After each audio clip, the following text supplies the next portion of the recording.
Hello, friends. Welcome to another episode of HR to CHRO podcast. And today it's my pleasure to introduce Miss Moushumi Dhar. And she is my junior from XIMB. And she is the person with the fastest growth to the HR head position. Within 6 years of starting her career in HR, she became an HR head, which is the fastest amongst all the uh, and luminaries I have done the podcast with. So we'll definitely ask her the secret of this. Let me introduce her properly first. So she started her career in Microsoft, then she was at BCG, then she became an HR head at Mahindra First Choice, like I mentioned. Then she was at Ola Cabs. Then she also had her own business. She was an entrepreneur. We'll talk about that also. Then she joined Zycus. Then she was at Compass, then Blocks. Then again, she was a partner at a startup, and currently she is CHRO at Indospace. So welcome, Moshmi. Great to have you here. Thanks for giving us time. Thank you, Amit, and thanks to Kushalta for having me here. Very excited to talk to you. All right. So to start with, we'll come down to how what was the secret of success of reaching becoming an HR head within 6 years. But before that, so why HR? Why did you decide to start your career in HR, Moshmi? HR as a function is a very, very dynamic function. You always need to keep moving and learning and doing things and creating an impact. It's a very vibrant function. So I think that matches very strongly with my personality. I'm always hyperactive. Right as a kid, I used to participate in debates and quizzes and all kinds of extracurricular activities along with studies. So when the time came to choose a function, to choose a career rather, I come from a part of the country where everybody is either an engineer or a doctor. So I'm from a steel city called Rourkela, and there everybody is an engineer or a doctor. So you can make an inference that my choice itself was very unusual at that point of time. But I was very clear on it. I did my graduation in economics and humanities, English literature rather, and then I did my MBA in HR, particularly because I thought it's all about talking, listening, learning, interacting. So it won't feel like work. It would be a lot of fun. So a little naive idea at that point of time, I realize. So that's how HR happened to me. Very nice. So let's come to this point that you became an HR head within 6 years of you starting your career in HR. So how did this happen? Like I said, I'm always very hyperactive. So, and I have been lucky, touch wood, to join in a group like Microsoft, which is a huge enabler. So, as an organization, as an employer, Microsoft has never been, and I'm sure it is like that till date, not a place where people are put in boxes. Rather, they are encouraged to move out of those boxes and explore more and more. So, when I joined Microsoft as a management trainee, I made it a point to engage in a lot of things and not just do my whatever was given to me as a KRA. So I would sit with my business counterparts, my stakeholders, understand technology, whether they ask for an opinion or not, I would still participate in debates, discussions. So what happened is I had a very quick learning to how business operates. So then you got an HR, so they got an HR person who's actively engaging, participating, volunteering for things which are not just HR, and it's a little more. So that got noticed, and that got celebrated, that got rewarded. So then what happens when you try something and you get rewarded? Then that's a positive motivation for me, and I think that has been my lifelong practice.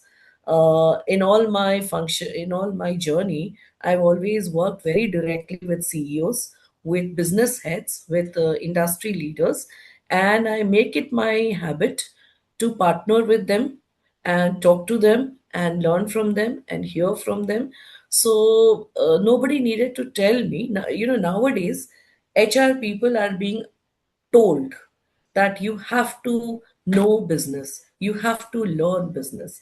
In my case, I did it on my own, on a hunch, and it worked for me. So whether it so the other part, so this helped me with this personal natural inclination of interacting, learning, being more active and engaged. The other part is my career also has been in such a way that Microsoft was an internal HR practice, internal HR experience, and BCG, Boston Consulting Group, right after that, was an HR practice head or practice of a particular region.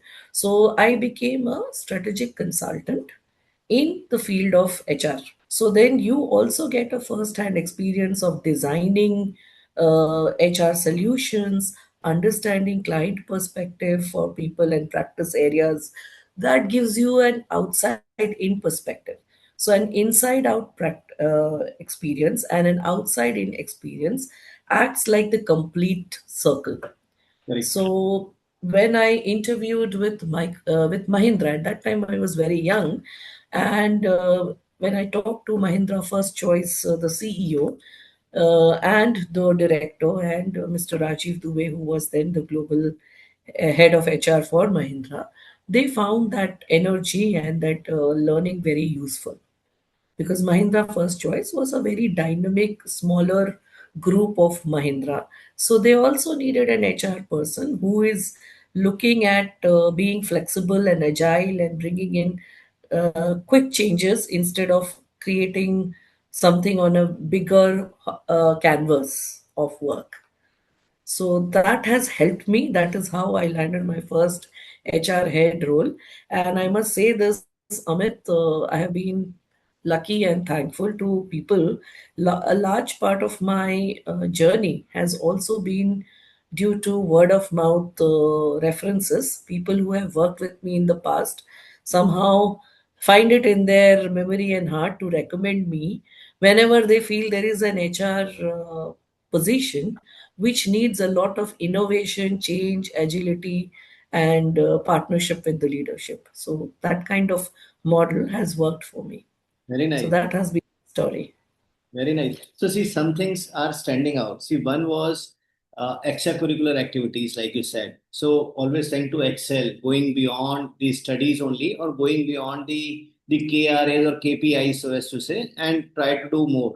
That was one. Second was like Microsoft. You were given opportunity to go out of boxes, and caught that opportunity, so as to say, and then business knowledge, sitting with the business leaders, participating in the strategic discussions, which were maybe, I'm sure, not part of KRAs or expected outcomes that time, but you were doing that. And then more than HR. So, being more than HR, if you want to grow in HR, like you very beautifully mentioned, and then so agility and everything. So, out of these five or six things that we have discussed, what is that one thing which would have helped you the most, Moshmi? Y- Actually, there's more than one thing. I'll club it together.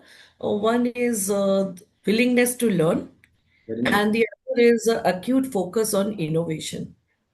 So, ironically, innovation is very rarely considered in the HR side of things. It's a R&D function, it's a technology function, it is even seen in business development, but nobody talks of innovation with respect to HR. But if you look at people practices, innovation has been constant. So at some point of time, HR was all about industrial practices, industrial relations. Then it evolved into human resources. Then we started calling it human capital management. Today we are calling it people and culture. So the areas, the functions, the way the function operates has constantly changed. So, HR people need to learn from their environment. They have to learn from observing instead of just sticking around with what is written in a book. So, the innovation, the learning, the hunger for innovation has constantly been a component in my journey. I'll give you an example, Amit. So, when I was in Microsoft, I spent hours and hours together with my tech friends to understand technology. Whether I understand it or not, I try to understand. Very nice. So, for example, what is ASP.NET? What is a language? What is the difference between front end and back end in the software connotation? Right? How do you make a website? What is the difference between Windows and a Windows competition? So once you get into those things, you may not understand 100% of it, but you understand 20%, 30%, it goes to 50%. That shows in the quality of your work. Very So nice. then when you apply that knowledge in formulating a training program, or when you're hiring, or when you are engaging them in activities, that knowledge always helps. So I've always given a lot of importance to understand the environment that I work in. So Very, and then you start talking that language, that also invariably creates trust in the mind of your stakeholder. And if you look at the journey that I have taken, I've actively changed industries. So correct. when I was in Mahindra, I learned to talk automobiles. When I was in Ola, it's a two component. One is technology, the other is cabs and drivers. So you have to immerse yourself into where you're working, and you have to be a quick learner. So if I am not able to unlearn and relearn, so in Ola, if I talk the language of Microsoft, or if in my current role I talk the language of Mahindra, it won't work. So agility, learning, innovation, all three form a very strong component, I think, for every professional, not just HR. In fact, in HR, it is very underspoken. Correct. It should be overspoken, but it is underspoken. See, two things which are coming to my mind, Moshmi. One is that your ability to take risks actively. So, but see, you changed industries. Again, that's a risk which people take because people are scared of doing that. So, I have changed Yeah. once or twice, but when I talk to my colleagues, so they were like, why are you taking this risk and why are you changing the industry? That is one. Secondly, you also started twice your own entrepreneurial ventures. So, that ability to take risks or that mindset, how does that also help in moving in one's career faster? So when you are having an appetite for taking risk, then you are not scared of failures. Very nice. And when you are not scared, then nobody can put you down or push you back. Correct. So many times people get scared. They will. So suppose you have to start something new, something different, right? You may be very convinced about that particular product or that particular service, but you are scared whether it will be accepted or not. Now, if you are a person who can take very high risk, you'll still go ahead with it. You will Correct. take your chances and not look back, not do it half-heartedly. You will go all in. So somewhere that confidence definitely helps. If you're not scared of failing, if you are not scared of falling down, then nobody can pull you back. And Very even if they do pull you back, even if they push you back, you are bouncing back very quickly. correct. So that also helps. Correct. So there have been bad days, Amit. There have been many days when you feel like a failure, when you feel like the worst person on earth, like the stupidest person on earth. But if you can bounce back quickly because you are a risk taker, then the next day is again a normal day for you. That always helps. Very nice. So, see, generally people talk about success only. And like you mentioned, failure. So, would you like to share some examples where you failed and how you bounced back, how you became stronger because of that failure, so that people who would be watching this podcast or younger generation, importantly, they would learn from it. So, if you could share some examples how they helped you in your career journey, failures. Sure. There have been many such cases where, there have been work level failures or a judgment failure and things like that. So there have been times when, due to whatever reason, we've had to, let go of people. No. Okay. So while there may be some aspect to it related to the business decision, I would also like to say that some part of it also a failure of the people planning process. Okay. And as a HR head, then I have to take responsibility of my for my share in the whole process. So managing that, adding in as much as human component as possible. When you are, it's never a good thing when you have to let go of people, a Correct. team or an individual. So then what is it that you can do? A, to make it less troublesome for the people who are at the receiving end. B, take the responsibility over and over, confidently and with humility as well. What happens is when something goes wrong, people are very quick to put the blame on others. So Correct. instead of that, true leadership is when you stand up and say, hey, we goofed up, we made a mistake, whatever be the reason, we take full accountability of it. So those things, so what happens is at that point of time, it may make you feel very bad. People are not going to be kind to you. They are going to say nasty things to you. They're going to, uh, push you back, make you feel bad. But at the same time, somebody is watching. Okay, there are some people, your CEO is watching, your stakeholders are watching, your board of directors are watching. They are seeing the true leadership that you are showing at that point of time. You are not hiding, you are not covering, you are backing, you're standing, you're not backing down, you are standing strong and taking the blows. So that helps. So when you, even when you're failing, how you fail goes on to give you something in return. So that has been some, those have been some of the examples. And I think one of the things that we HR people really, really don't like doing is letting go of people. That Correct. feels really bad. But you have to do it, and you do it well, and you do it as humanely as possible. Very powerful, Moshmi. Another thing which I want to talk about is getting the trust of business. Like you mentioned, business likes HR people who are, who can talk their language. Like you mentioned, talking the business language, sitting with the IT people in Microsoft or going with the business people in auto people in Mahindra. So, how important is talking the business language, or to gain trust of the business apart from talking their language? Well, one is that you learn their language. What else is also important? So, first of all, before talking, there is one more action that needs to be done, and that is listening.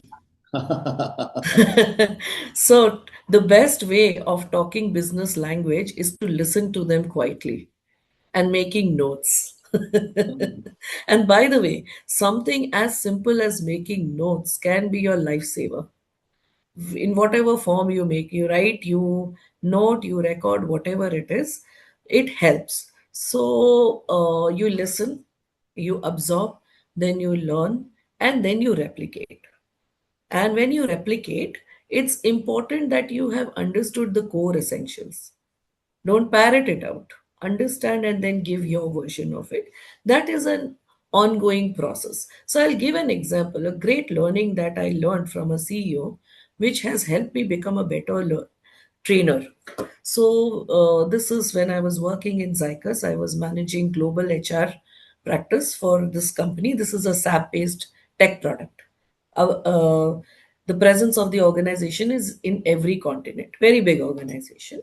So I was working alongside Mr. Atish Dedia, the CEO, and I was showing him a training program that I had made, managerial effectiveness program. And as part of the content, there was a TED Talk video that I had put as a learning part. And he went through that video and then he said, this is great. It feels good. You like to listen to it. But what happens when the video stops? What is it that the person can actually execute in the organization? So, your purpose of a training is not to deliver something that is beautiful to hear, listen, get wowed during the course of the program. Your purpose should be what can you give them back as a takeaway? One, two, three step, period. I don't want anything else. If I talk to three people and they can tell me one, two, three, this is what I can execute, tomorrow I'll execute, third day there will be some benefit out of it, my job is done. Whether the content is beautiful, good to listen to, you are wowed, makes no sense for me. Right. Now, this is a very simplistic thing. We all know it. But while executing it, We are focusing on the beauty of the PPT. We are focusing on the video. We are focusing on the language. The content itself, the ability to replicate itself is nowhere there in my scheme of things. Very small, but very important. And then now I have become a very strong content creator for learning programs. And I say it with a lot of pride that my content is not created from Google and now from ChatGPT. Rather, I note down whatever has happened every single day.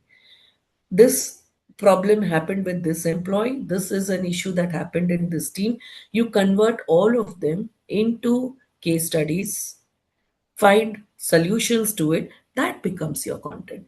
Very nice. So interacting, engaging, immersing with business is an everyday.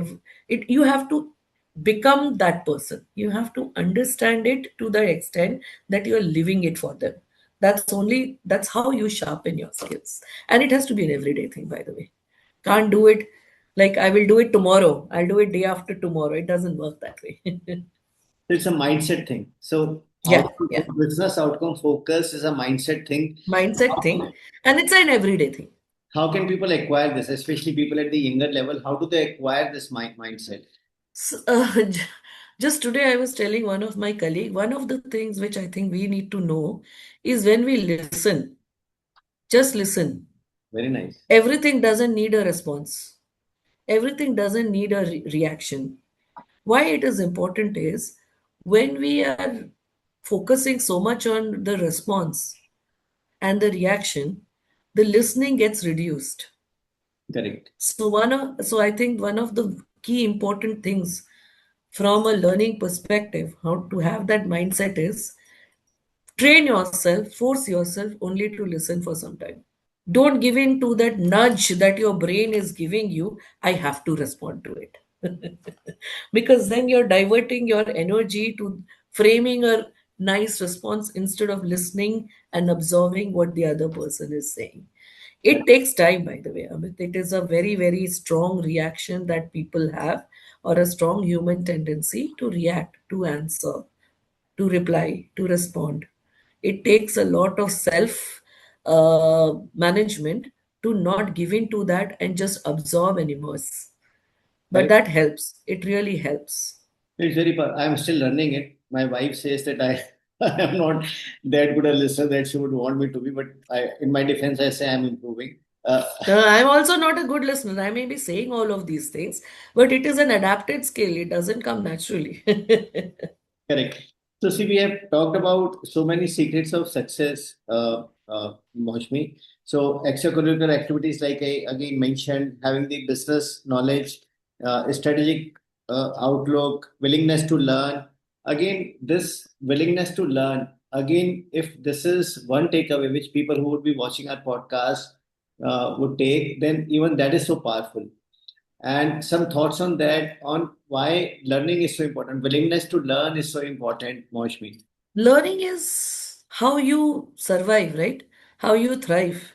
Every day, if you're not learning something, then what are you doing? Are you Correct. breathing or are you living? Correct. So, there is this beautiful poem, Ulysses.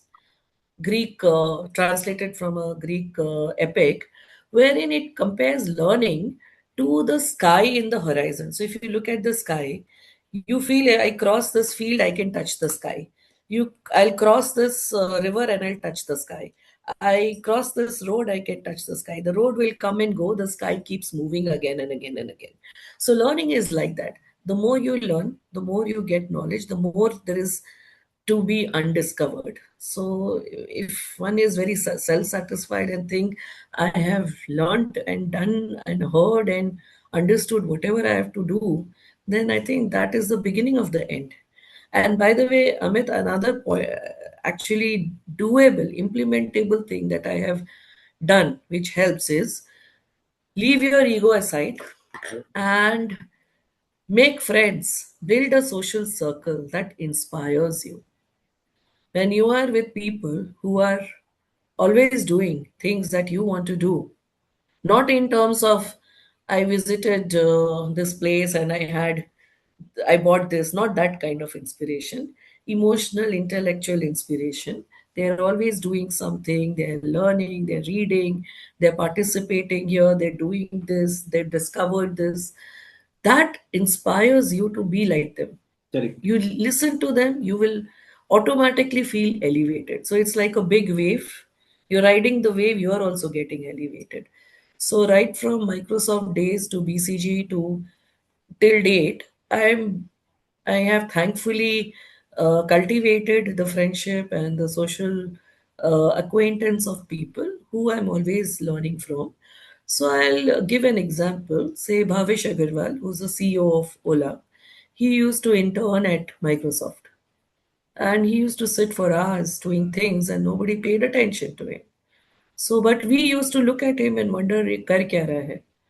And look, he built a unicorn in India. But he also remembered me as the HR person who was always curious and kept moving around and checking what am I doing. So when you're showing that kind of enthusiasm, people also note you. So you have to keep aside your ego. You don't be shy of asking, hey, what are you doing? Can you teach me?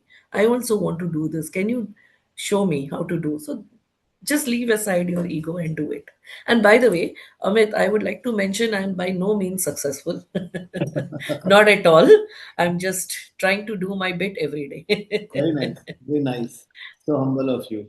See, No, no, no. That's the truth. No another no thing humility. Another thing which is coming out, Moshmi, is that uh, being good at what you do. See, obviously, you haven't mentioned it, but what is apparent is people were noticing you, your superiors were noticing you because you were actually very good at what you were doing. In HR, the operation role that, or whatever role you were doing in HR, you were doing it very good. So, some thoughts on that. So, it's not only about knowing about business or doing extracurricular, doing more than HR. You have to be good at what you also do, which is apparent that you were doing. So some thoughts on that. Thank you. See, you have now that is where choosing a career as per your aptitude becomes a critical ingredient. So I think I chose well based on what is it that I like to do and I can do. If I had chosen, so if a fish is made to fly or a bird is made to swim, unless it's a duck, they are sure to fail at it. So I think when we choose a career, it is important that we know ourselves well or try to know what we like to do and choose it in that way, choose as best as possible. Uh, Having said that, there is also something like an adapted skill. So say you have started a journey in a certain direction and you find that it's not the best path, but Mhm. there's no way of choosing an alternative path. So the best thing to do is start learning to do whatever you can do in that path and loving it in your heart of hearts. Start loving it. Otherwise, if you are constantly in a state of mind of resentment and grudges, Mhm. that I could have done this, but I am doing this. My friends are doing this, but I am doing this. That resentment becomes a blocker for your own creativity, for your own willingness to work hard. It's all about, I think, self management and focusing on what you can do rather than what you can't do. So it helps. And I believe, Amit, you guys at Kushalta are always enabling and supporting people to work on developing themselves and their inner skills and those kind of things, if I'm not wrong. Thank you. Thank you, Moshmi. So, knowing yourself well, and so how do I know? I'm a young HR, I'm a young professional in any domain. How do I find out what career is right for me? So, do I look for mentors? Do I take some tests, some assessment tests, or how do I go about it? Actually, both are useful. Doing psychometric tests are useful. Observing your own patterns is useful. Mentoring, taking on mentors is useful. Listening to what your parents and well-wishers say is also useful. because sometimes we also have blind spots. So Right. all of it's a combination of everything. It cannot be one single thing. And also, I know it is difficult, but also not giving into peer pressure is also important. Brilliant. Like I said, I myself came from a steel city where everybody did engineering and medical. So at Correct. that point of time, choosing something else itself was a big decision. Thankfully, my family supported me.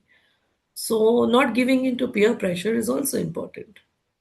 And today, I cannot imagine being in any other career. Correct. Peer pressure is again, see, when we started our careers or when we were in school, for example, there was hardly any, nobody would judge us. So you are in the Yeah. school, and then in the school also, everybody would have the same kind of drawing room with the same Raxine sofa, same black and white TV with the shutter on, and refrigerator in the drawing room. Everybody had the same life. There was an, you were hardly judged because everybody had the same standard. Cut to now, True. where it is so different. So peer pressure, fear of failure, and so many other pressures which are there. How does one cope with such, and like we mentioned, traffic in Bangalore, in Bombay, in so many other cities, pollution. So, I mean, the younger generation is smarter and they have everything on a platter, but their life is also much, much, much more tougher than what we experienced. So, how do That they is true. handle this? Fear of failure? How do they handle this peer pressure? So when I started my career for the first 3, 4 years, the discussion between us classmates, batchmates, friends would be that so and so has got a package of so and so rupees, for example.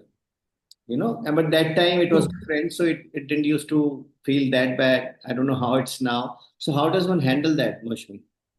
See, different age will have its different challenges, right? So I think it is, at some level, I agree with you that it has become more difficult now, but also it has become simpler Like, in terms of information is available, people are more accessible. So I think it is important to create that psychological safety around people and making them feel that, hey, it's okay no matter what you choose. And it's okay if you don't choose something. That psychological safety is important. It is also important to constantly remind the younger people that not everyone will be like you, and you are not like everyone else. You have your own individuality, your own personality, your own goals. It's important to focus on that. Now, this is something that you have to constantly reinforce and condition. Otherwise, it's very difficult, because at a younger age, it's very difficult to even envisage doing something different from what your peer group is doing. like, So that apart, I think it is always a very healthy thing to expose a young person to various hobbies and habits that keeps the mind diverted and focused. So divergence at some levels and convergence at some level. So divergence of ideas, exposures to different habits, convergence of one single thought that it's your life, what you do or what you don't do will impact you the most. So choose for yourself, not what others are choosing for you. So divergence, convergence works. I guess that apart, people are born different. They're different personality. Their mental makeups are different. Two very extroverted parents can still have a very introverted kid. True, very introvertish kids can have parents can have a very extrovertish kid. So each one will behave in the way they are born. There's only so much we can do. see, one very powerful statement you made or thought that you had was surround yourself with good people because you are an average of the 5 people you interact the most with. So even if there are Absolutely. bad times, there are failures, or there are, you are being judged, or there's peer pressure. If you have nice circle of friends who are goal oriented and who are not bothered about the noise, then it will definitely help you, handle those tough times. Like you. Absolutely. Absolutely. So I would just like to add one point to it, Amit, that word nice. Now, Mhm. we often get confused with the word nice. What is nice? Is a person who always tells me what I want to hear nice? Or is a person who is always making me think harder than I would naturally do and sometimes disagrees with me nice? So just like in corporate world, a lot of people talk about being a good manager. So Correct, when they say that I am a good manager, sometimes what they mean is I always let my team do what they want to do. And that is their definition of good manager. Whereas if you replace the word good with effective manager, then the effective manager will also make the team do what they need to do correct, and also tell the team what they need to learn. So when I say nice friends, it is also something that we should think deeper. I don't always want a circle which is always agreeing with me and who's always saying what I want to hear. Sometimes they also need to show me what I lack and disagree with me and correct, push me harder to do things and also give me a very blunt feedback and say, hey, mountains are good, but you can't climb them. You choose what you go towards the sea because that's more your style.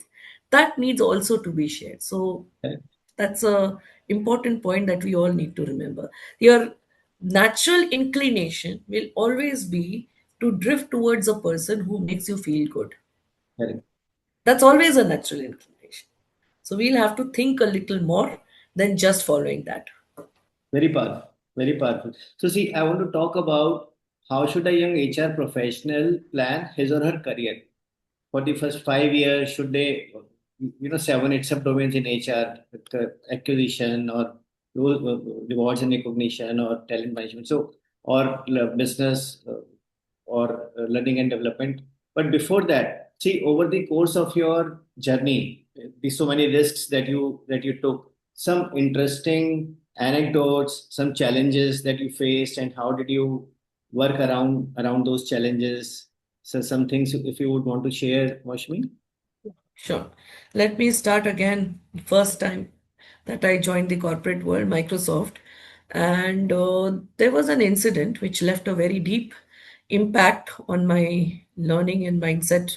And of course, I was rewarded for it. So, in a meeting, something happened when a very senior person said something to a group of people which can easily be considered as a racist remark. In Hmm. today's standards, definitely racist remark. But everybody heard it, nobody spoke about it, nobody did anything about it. It kept rankling in my mind. And you can imagine, Amit, if you are the junior most in a room, you will be scared of raising concerns about it Correct, because you are obviously the most junior person and you also have self doubts that did I hear it correctly, did I interpret it correctly, am I overthinking, am I overreacting? So I took a day to think about it and then I went and talked about it to my uh, head of HR at that point of time. Of course, it's a great credit to Microsoft that it is an organization which really values such things and takes a very strong zero tolerance policy for anything which is inappropriate. So there was a immediate investigation, and those days and weeks are tough not because anybody is pressurizing you, it just becomes stressful because you're doing something that is nobody has trained you to handle such pressure or such moments of anxiety. But after that, once the verdict came and this person who was a very senior person was taken to task for saying something that was inappropriate, I was also rewarded by then at that time Mr. Steve Ballmer was there. When I went to US, I was rewarded, and so it was a very good experience for me overall. By because I did something which I thought was right, and I was given the recognition for it, and I'm very very thankful for the recognition. But I would also like to give credit to me myself, where 20 other people kept quiet. I was the 21st one who spoke about it. So this is an incident which really left a very strong impression in my mind, and I'm sure you'll agree for the right reasons. correct, So the other two three experiences have been when I joined Ola. Working in a startup with, needs a lot of tenacity and resilience, especially a startup wherein the goal is to become a unicorn. So correct, the whole journey from building a startup to unicorn was a very great experience. That, of course, means you working 12 hours instead of 8 hours, you're working on Saturdays, you're working on Sunday, you're working in very thin timelines, you have to be kind of you're spinning really fast, sometimes out of control. So that experience was good. And the third thing was when I joined Compass. Compass is a US based, completely US based blue blooded company. It started its center in India, and I was the first employee. So building a global capability center in itself is difficult. And then if there is a COVID lockdown, one day after the company starts in India, then you can be sure that it is like 10 times tougher. So building a global capability center in completely virtual medium during a pandemic and lockdown and moving on to making it a 200 plus people. And by the way, 200 in a tech world, tech product world is huge. Correct. Hiring the best of people from LinkedIn, from Facebook, from Microsoft, and getting them settled completely on a virtual medium, and building three offices, one in Bangalore, Hyderabad, and Delhi, was a beautiful experience. Very tough, but lovely. So sometimes the day would start at 9 a.m. India time and end at 1:30 to 30 a.m. US time, because you're completely dependent on your US colleagues to give you download for India, and it's all virtual. So I didn't have the option of going to New York and sitting with them, which was the original plan. So those were tough times. But on the other side of it, I got a lot of not just internal recognition, I got a lot of awards from the industry also. I won the Times Woman of the Year award. I won Woman Professional of the Year award. I won Asia's Top 100 HR People. All of these, so it kind of sweetens the deal. Very nice. So, see, you have had experience of working for an MNC, many MNCs, with a startup, with an Indian company, and also having your own business. So, apart from, apart from having your own business, which I don't know how many have the appetite for, but the three things of MNC, Indian company, and startup, and these are all places where you can learn. So, at which stage or how should one decide over the course of their journey, especially from an HR perspective, when to join which kind of organization?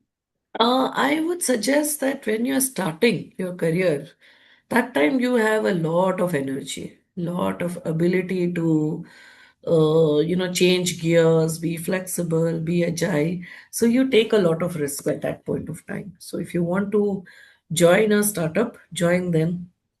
I would really recommend people to join a startup or a smaller organization, because the learning is more sharper, because there are less people doing more things. Correct. So your creativity is very high, your speed is very high, your need to turn around things is high.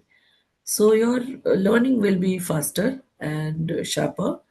As you grow as a professional at mid-level, maybe you can try bigger organization.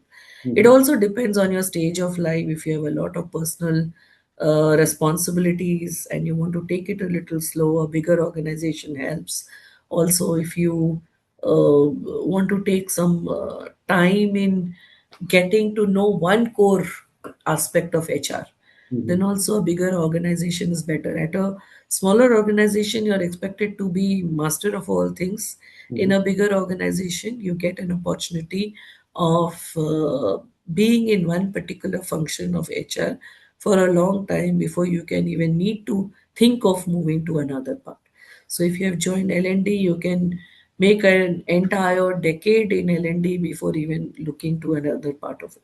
But the flip side of it is your growth rate will reduce. Mhm. And second, if you want to change from L&D now to say something else, HR business partnership, it can be difficult. So there are always pros and cons. So it's and sometimes it's also, I mean, we don't choose things; things choose us. Correct. That is true. So But I mean, generally speaking, so let's say I start my career and I'm starting with a decent company through campus placement or otherwise. So for the first 5 years, do I focus on maybe two subdomains like rewards and recognition and maybe HRBP, and then 5 years later I decide that do I want to grow horizontally now or deep down, depending upon whether I'm looking for to become a CHRO or a HR head or maybe a COE head. So how does one go about that? See, if you want to become a CHRO, I think at some point, irrespective of what you have started on with, at some point you should focus on being an HR generalist Okay. because that makes you come very close to the business. The Mhm. closer you are to the business, the faster you can become a head of HR because no CEO or no business head is going to hire you if you have not spent ample time with solving business problems. Correct. So that is important. So if you want, not everybody wants to be a CHRO, right? It's also a lot of responsibility. But if that's what your goal is, that irrespective of whether you start with talent acquisition or you started with L&D, at some point, try to get into the mainstream HR business partner and HR generalist role. That's important. So we have talked about so many things, Moshmi. One thing is now I say this to almost every lady CHRO that we are spending time with is during my we take these corporate workshops. So on improving productivity for the leaders and teams. So improving males, boys is very easy, making them more productive because they waste so much time watching reels at night, OTT, coffee breaks, cigarette breaks, and etc. etc. So it's very easy for a coach to help them take out 2 or 3 hours every week, which they can use to become more productive. But when it comes to girls, to ladies, they are anyway so productive. I mean, they look after their household in the morning, look after the fooding arrangements, everything. Kids going to school, then they leave for their own work, and then they come back. They teach kids. They look after the the fooding and everything, and still they find time to do extracurricular activities, courses, etc.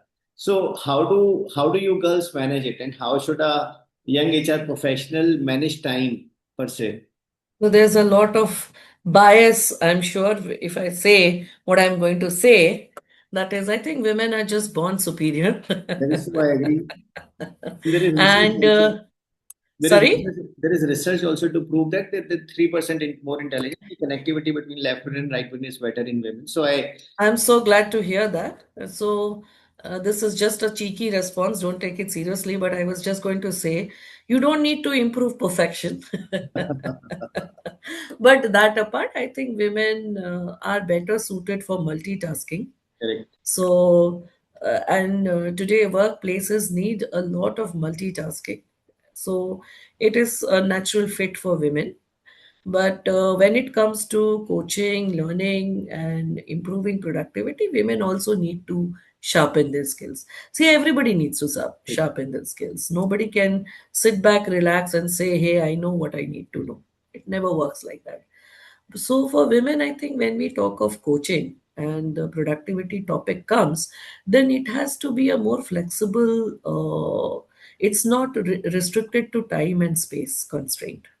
So when I say time and space, what I mean is it cannot be a fixed timing of say 10 a.m. to 12 p.m. every day or a classroom session every day. It has to be, you need to have coaching which is more everyday, small bites, kind of small bits and bytes kind of coaching. For example, even on a WhatsApp group, Micro you have learning. learners and all they need to do every single day or every single week is to post of what is it that they observed for the first time this week. Say one activity like that, that itself will give a lot of discussion and debate and deliberation and ideation. So coaching has to be more creative when it comes to women, or for that matter any professional who's juggling multiple things. It cannot be in a constraint of time and space. Correct. See, when we talk to lady CHROs, they also mention that sometimes, apart from the various things that we have talked about, the ability to take risk and work hard and dive deep and everything, sometimes there is a there is a mindset sometimes in women which pulls them back is that how can I take time away from my family, and that guilt that if I am working harder for my career, I am doing injustice to my family, which is using various strategies like having a support system or ecosystem, they can manage that. So some thoughts on that. I think in this era, this discussion is coming up quite often that women have to stop taking the responsibility on their shoulder for everything and everyone, and they have to separate themselves from this need to be there. You cannot be omnipotent and omnipresent. I think you, as a coach, if I were coaching a woman professional, I would repeat this sentence every single day. Stop thinking that you are omnipotent and omnipresent. So I think it's a lot of unconditioning. So there's a lot of conditioning that has happened wherein a woman is told that you are the primary caregiver, you are the nurturer, you are the mentor, you are the glue that holds everything together. So that's giving a lot of responsibility and accountability without giving the flexibility to that person. So we have to undo all of those things. So conditioning has already happened. We have to uncondition. So it's not really a question of whether he or she is good at something. Just because I'm good at something doesn't mean that I have to be wholly solely responsible for that thing. So that guilt has to be taken away. Rest, I think once a person knows what they can do, all they need is to get a path to do it. It's the blocker really happens here than anywhere else. So Correct. I think the sentence needs to be told to every woman, and for that matter, every person also. You are Correct. neither omnipotent nor omnipresent, and nor omniscient for that matter. Correct. Very powerful. And you have put it very beautifully, Moshmi. Okay, so we are coming almost to the end of our session, Moshmi. Some thoughts on people at the mid level. What do they need to do to grow faster? Very important point and very close to my heart. People at the middle level really need to understand this very important part. Accumulation of experience does not equate upskilling. Correct. So today you have 2 years of work experience, tomorrow you after some time 4 years, then 6 years, then 8 years, then 10 years. That does not automatically mean that you have the skills required of a person of 10 years work experience. So, a person with 6 years work experience can also be doing the output of a 10 years work experience person, and a person at 10 years work experience can also be underskilled and under delivering. So, particularly in the ecosystem in India, people equate work experience with skills, Correct. and that's a very wrong measurement. So, people need to understand it at a very early age that you may be at the middle level of experience. That does not necessarily mean that you're skilled to that level. So, what happens is if you do not understand that you have to constantly unlearn, relearn, do better, upskill yourself, you soon find yourself at a plateau. So, your CV says 12 years of work experience. You think you deserve to be at XYZ level, but yet there is constant rejection. There may be underperformance, you may be getting bad ratings, you may be getting less rewards than others, and you may be feeling frustrated. And that is because nobody has told you that 10 years of work experience does not necessarily mean 10 years worth of skill. Correct. The two things need to have an intersection point. If there is no intersection point, then you will always feel under rewarded or undervalued or underappreciated. And that can affect your mental, peace. Very nice. So that's something I will tell everybody who is in the corporate world, irrespective of work experience. Your skill has to show for itself. And how to avoid that? Uh, don't be always feel self-satisfied to begin I think with. that sums up everything that we have discussed so far that you have shared, that leads to that stage where skills equal work experience. Yes. I understand. What about, see, as a person who has the last question that we are going to discuss, as a person who has spent so much time at the top, because very few people get to spend some 15, 20, 15, 18 years at the top, which you have been, having this experience. What would be your message to people at the senior level? Again, it may sound like a cheeky response, but it really is coming from the bottom of my heart. Don't take yourself too seriously. There are always people who are better than you. There are always people wiser than you. There are always people who are doing far more important things and valuable things for the society. You are one of them, maybe, or you can try to be one of them. But I don't think none of us should take ourselves so seriously. Being grounded is always necessary. Very nice. So, on that note of humility, Moshmi, thanks for giving us time. It has been a pleasure having this discussion. Thank you. Thanks for calling me. Thank you. So nice of you. Thank you. Thank you so much. And a pleasure to talk to somebody from XIMB always.